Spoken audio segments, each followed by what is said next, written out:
it is super easy to create a unlimited whiteboard on your iPad. If you go to the Numbers app and create a new blank document,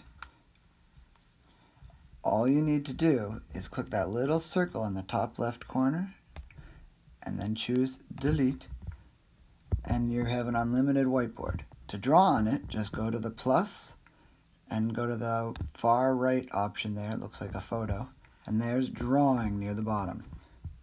Now you can change your colors and use lots of different tools to do any kind of math problem you want.